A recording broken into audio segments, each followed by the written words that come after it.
इस समय बात ज्यादा बिगड़ने वाली है और उस देश के खिलाफ जो देश F-35 बेच रहा है। मैं बात कर रहा हूँ अमेरिका की, क्योंकि पिछले कई दिनों से अमेरिका ने जो हाइप बना रखी है F-35 फाइटर जेट को लेकर, उसमें कुछ नहीं खास है, बल्कि टेक्नोलॉजी के मामले में वो बिल्कुल फुस है। बहुत कुछ चला इस वक्त जियो पॉलिटिक्स में, और कैसे यूरोप तक ने अब F-35 लेने से साफ इनकार कर दिया कि इसमें कुछ टेक्नोलॉजी नहीं है, ये तो कबाड़ है एक प्रकार से कहा जाए तो।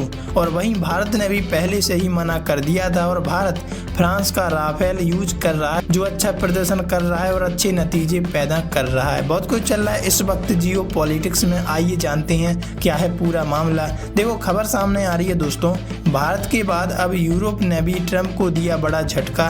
इन दो देशों ने यूएस के 5वीं पीढ़ी के फाइटर जेट F-35 खरीदने से कर दिया साफ मना। भारत के बाद अब यूरोप से भी अमेरिका को बड़ा झटका लगा है और नाकामी हासिल हुई है। डोनाल्ड ट्रंप प्रशासन की उम्मीदों को उस समय धक्का लगा जब स्पेन और स्विट्जरलैंड ने अमेरिका के 5वीं पीढ़ी के लड़ाकू विमान F-35 को खरीदने से साफ इनकार कर दिया। ये बड़ी बात है कि F-35 जो अमेरिका कहता है कि ये 5वीं पीढ़ी का फाइटर जेट है और हर मुश्किल परिस्थितियों में अपनी असीमित क्षमताओं के साथ, लेकिन उसी को अब यूरोप पूरा लेने से मना कर रहा है।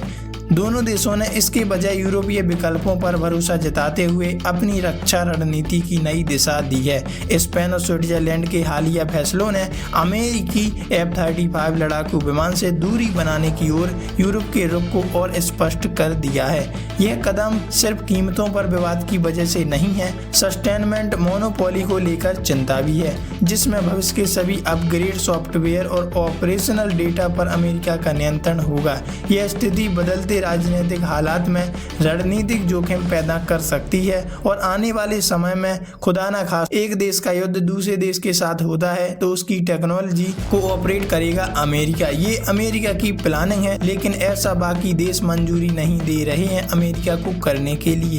देखो स्पेन का चौंकाने वाला फैसला जो आया है, उसको सुनकर पूरे विश्व में ये अटकलें चलाई जा रही हैं कि कैसे अमेरिका प्रेशराइज करता है दूसरे देशों के ऊपर कि हमारा प्रोडक्ट खरीद लो। देखो स्पेन ने अचानक अपने F-35 खरीदने की योजना को खत्म कर दिया।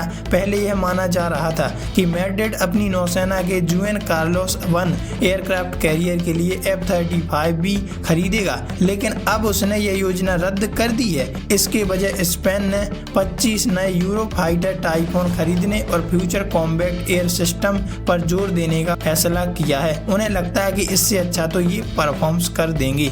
यह निर्णय स्पेन की नौसैनिक ताकत को फिलहाल कमजोर करेगा, क्योंकि अब अगले 10 साल तक उसके पास असली 5वीं पीढ़ी का विमान नहीं होगा, लेकिन इसका फायदा घरेलू उद्योग को होगा।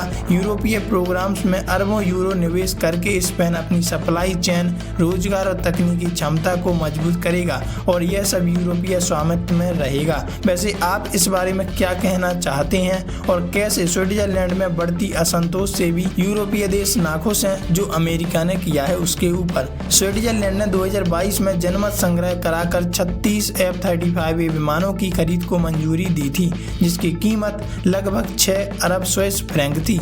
लेकिन 2023 के अंत तक हालात बदलने लगे। अमेरिका ने स्विस अधिकारियों को गुप्त ब्रीफिंग में बताया कि कॉन्ट्रैक्ट पूरी तरह फिक्स्ड नहीं है, और महंगाई व सामग्री लागत बढ़ने पर कीमतें 650 मिलियन फ्रैंक या उससे ज्यादा भी बढ़ सकती हैं। तो यही बात उन्हें चुभ गई और फिर इन्होंने भी मना कर दिया F-35 लेने से। वैसे आप इस बारे में क्या कहना चाहते हैं, कमेंट में लिखकर अपनी राय जरूर साझा करें। और अमेरिका की ये